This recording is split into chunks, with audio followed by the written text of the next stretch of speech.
제가 30이 되기 전에 그 대학원 다닐 때에 아주 몰입했던 분 중에 한 분이 성철 스님이었어요. 그분이 1987년도 조선일보에 낸 내용 보면은 사탄이여 어서 오십시오.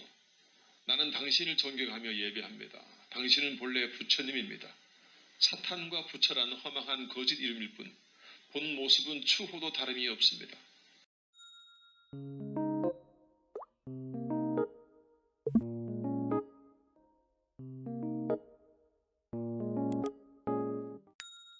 제가 30이 되기 전에 그 대학원 다닐 때에 아주 몰입했던 분 중에 한 분이 성철 스님이었어요.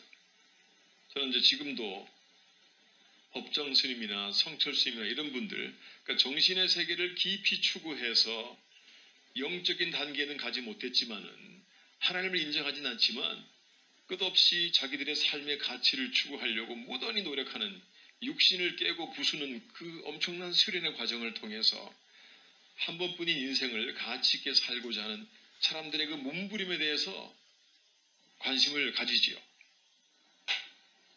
저는 그 성철 스님의 책을 읽으면서 도서관에서 거의 한 4시간 정도를 꼼짝도 안 하고 그분의 책에 몰입했던 그런 시간도 있었어요. 다음 그림 한번 보실까요?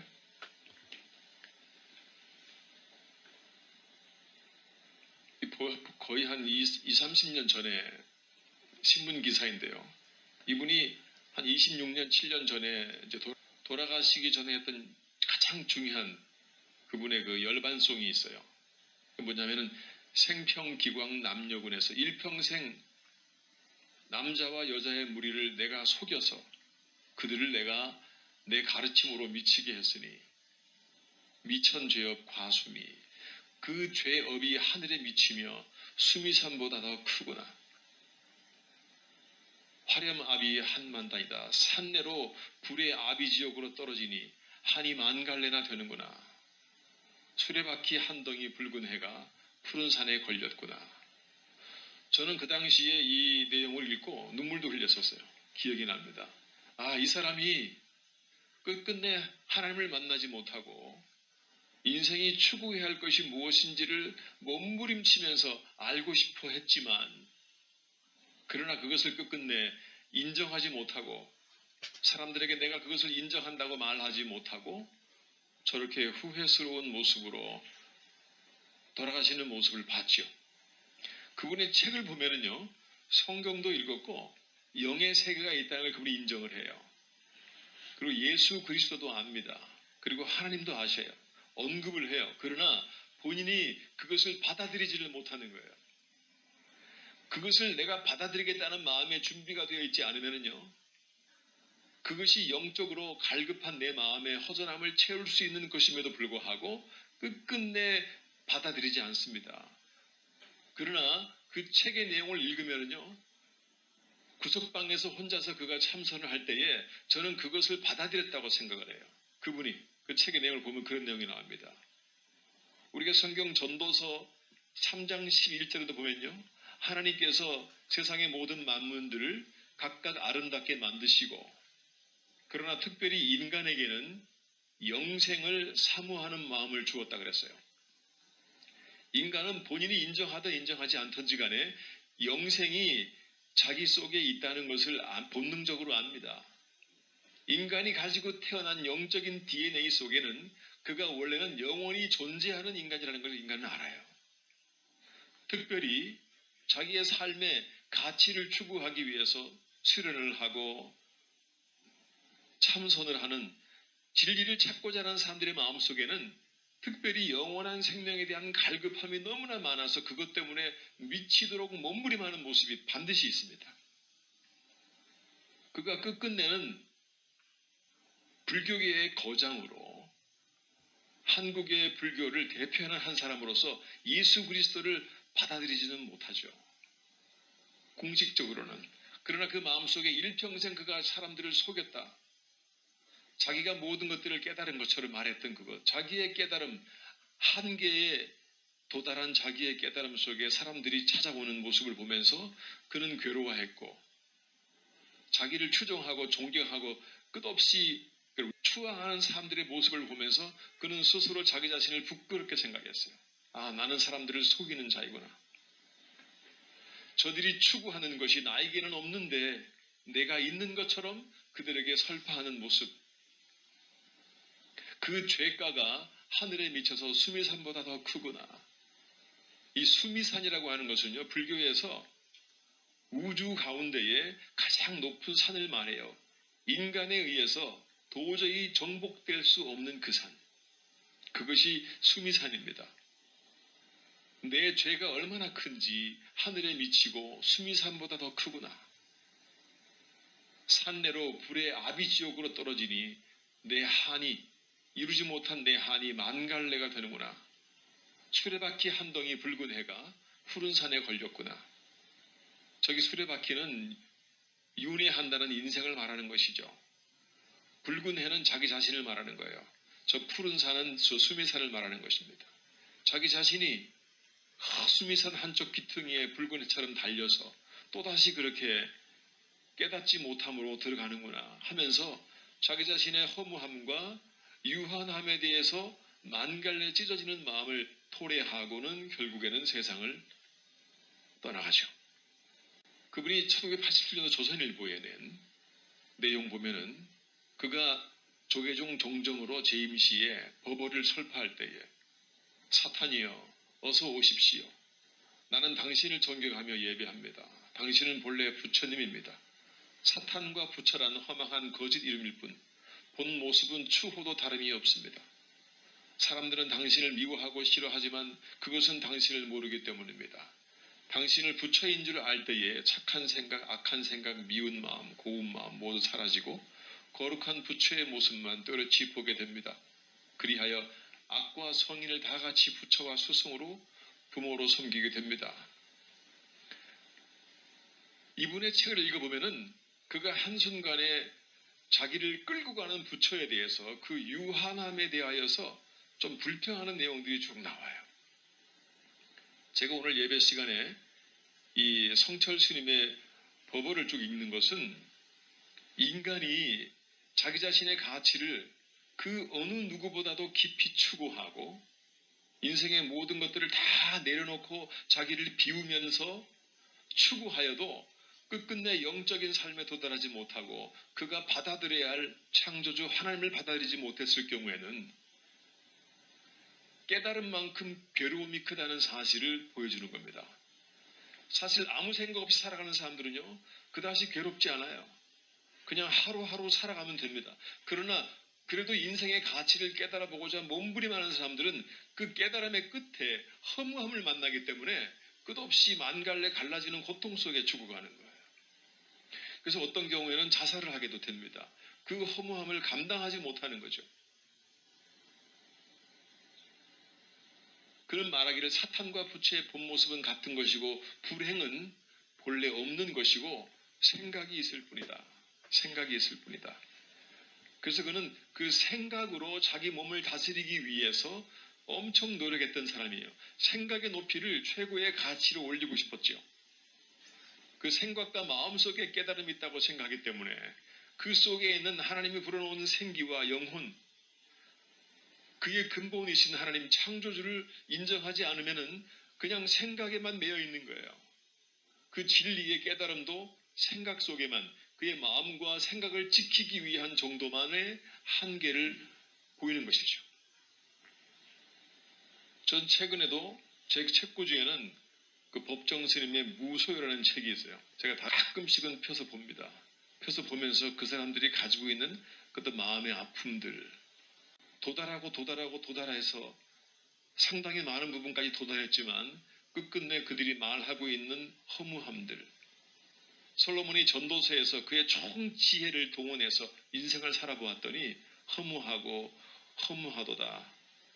인생은 마른 풀처럼 사라지고 저 들판의 꽃처럼 금방 시드는 것인데 내가 왜 그것에 전념했는지 후회하는 한 인간의 모습들, 그 모습에서 하나님을 발견하지 못하고 그들의 영혼이 하나님의 말씀으로 채워짐으로 말미암아 그 마음의 평안을 누릴 수 있다는 진리를 깨닫지 못하고 그냥 인간의 도만을 추구하다가 추구한 도 때문에 더 괴로워하는 인간의 모습을 그 속에서 보면서 계속적으로 하나님께 다시 돌아오게 되는 것이죠.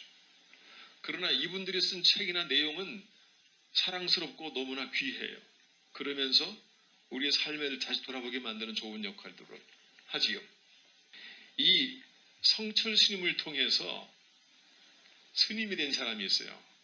이 원택이라고 하는 이름을 가진 스님인데 지금 이제 해인사 백년암 주지 스님으로 계신 분인데 이분이 매일경제하고 인터뷰할 때에 한 말씀입니다. 대학에서 정치외교학을 전공하고 고시 공부를 하던 29세 때에 해인사 백년암을 찾아서 그곳에서 자기 인생의 항로를 찾기 위해서 가야산의 호랑이라고 불렸던 성철 스님을 만납니다. 그 성철 스님을 만나서 인생의 좌우명 한마디를 해달라고 하니까 그때 그 성철 스님이 이 청년에게 한 말이 1만 배를 하고 오면은 내가 너에게 그걸 가르쳐 주겠다. 그렇게 말해요. 당연히 인간의 체력으로 1만 배를 채우지 못하지요. 그러나 그가 하는 만큼 하고 다시 성철 스님에게 왔을 때에 그가 주었던 말들이 이 사람의 마음에 감동을 주었어요. 그래서 그 계기로 이 사람은 스님이 되려고 선택을 합니다. 그때 그가 받았던 그 내용이 너 자신을 속이지 말라라고 하는 좌우명을 준 거예요. 너 자신을 속이지 말라. 내가 인생을 살면서 끝없이 도를 추구했지만은 내가 사람들 앞에 섰을 때에 내가 모든 것을 깨달은 것처럼 말했던 그 모습으로 살지 말라는 것이지요. 그러나 그렇게 자세하게 설명하지 않았지만은 자신을 속이지 말라는, 쉽게 말해서 가장 청결하게 살아가는 한 스승이 자신을 속이지 말라고 한 그 말이 너무 겸손하게 보였던 거예요. 그분은 철저하게 자기를 고백하고 있는 것뿐인데 어떻게 살아가야 할까? 죽음은 곧 문이 닫히는 순간 이쪽 저쪽 세계 모두 알 수 없어서 뭐라고 챙겨가려 애쓰지 말고 사는 동안 하나둘씩 내려놓아라. 그리고 위기에 빠진 종교에 대해서 물어봤을 때에 더 이상 종교에 기대하지 말고 병원과 사회가 질병 굶주림 해결을 할 것이고 지식 창구 역할마저 컴퓨터가 하고 있는데 참선을 이끌어줄 성직자가 더 많이 늘어나야 한다. 기본적인 얘기만 하는 거예요. 그는 저 모든 말 속에서 자기 자신을 감추고 있습니다. 말 한마디 한마디에 허무함이 담뿍 든 게 있어요. 이분이 쓴 책들을 읽어보면 그런 내용들이 역력히 묻어나요. 그런데 이 성철 스님하고 똑같은 고백을 하는 사람이 있어요. 그게 누구냐 하면은 사도 바울이라고 하는 사람이었어요. 사도 바울이 하나님의 사람이 된 이후에, 물론 그 이전에는 그도 열심히 도를 추구하고 열심히 쫓아다니면서 크리스찬들을 잡아 죽이는 역할도 하고 그런 유대주의자로 그 속에 어떤 진리가 있다고 생각을 했어요. 그래서 열심히 그 속에서 그들이 시키는 그 사내들인의 공회에서 시키는 대로 열심으로 그는 크리스찬들을 잡았고 신성모독죄로 걸릴 수밖에 없는 그 당시에 크리스찬들을 찾아다니면서 그들을 죽이고 감옥에 가두는 그런 사람이었어요. 다시 말해서 진리를 추구하는 데에는 누구보다도 열심히 했던 사람이 사도 바울이었습니다. 그런데 그 바울이 예수 그리스도를 만난 이후에 그 마음속에 하나님의 영을 받아요. 그리고 아라비아 사막에 가서 3년 동안 쉽게 말해서 수련을 합니다. 훈련을 받아요. 3년 동안의 훈련을 통해서 이제 내가 이 3년의 과정을 거쳐서 세상으로 나가면은 내가 사람들을 너그럽게 볼 수 있을 것이고 이전과 다른 모습으로 살아갈 수 있겠지. 그런 자신을 가졌어요. 그 자신감을 가지고 세상에 나갔습니다. 나가서 살아보니까 예전과 똑같은 자기의 모습을 발견하고 그는 죽고 싶어 해요. 그가 하나님께 기도할 때 어떻게 기도하냐면은 God, die me, kill me, 나를 죽여달라고 그래요. 그 장면이 바로 로마서 7장 17절 이하의 말씀입니다. 사도 바울의 갈급한 모습으로 상상하면서 같이 한번 쭉 보겠습니다. 시작. 이제는 그것을 행하는 자가 내가 아니요 내 속에 거하는 죄니라. 내 속 곧 내 육신에 선한 것이 거하지 아니하는 줄 아노니 원함은 내게 있으나 선을 행하는 것은 없노라. 내가 원하는 바 선은 행하지 아니하고 도리어 원하지 아니하는 악을 행하는도다. 만일 내가 원하지 아니하는 그것을 하면 이를 행하는 자는 내가 아니요 내 속에 거하는 죄니라. 그러므로 내가 한 법을 깨달았노니 곧 선을 행하기 원하는 나에게 악이 함께 있는 것이로다. 내 속사람으로는 하나님의 법을 즐거워하되 내 지체 속에서 한 다른 법이 내 마음의 법과 싸워 내 지체 속에 있는 죄의 법으로 나를 사로잡는 것을 보는도다. 오호라 나는 곤고한 사람이로다. 이 사망의 몸에서 누가 나를 건져내랴. 우리 주 예수 그리스도로 말미암아 하나님께 감사하리로다. 그런즉 내 자신이 마음으로는 하나님의 법을 육신으로는 죄의 법을 섬기노라. 그가 3년 동안의 아라비아 사막에서의 연단을 통해서 그가 세상을 살 때에 이전의 모습과 좀 다른 모습으로 살 수 있을까라는 자신감을 가졌지만은 그가 사람을 만나서 얽히고 설키면서 말씀을 전하면서 여러 가지 갈등 속에 한 걸음 물러나서 자기 자신을 바라봤을 때에 또 작은 일에 투정 부리고 불평하고 분노하고 조그마한 자존심이 건드려졌을 때에 욱하고 분노하는 자기 자신의 모습을 보면서 내가 내 스스로 하나님의 사람으로 살 수가 없는 존재이구나. 그는 그것을 깨닫고 나서 본인 속에 하나님의 성령이 더 충만하게 임재해야 되만 자기의 마음이 영혼에 의해서 영에 의해서 성령에 의해서 다스림을 받아야 자기가 그분의 도움으로 모든 육신적인 어떤 한계들을 초월할 수 있고 벗어날 수 있고 극복할 수 있다는 사실을 깨달아요.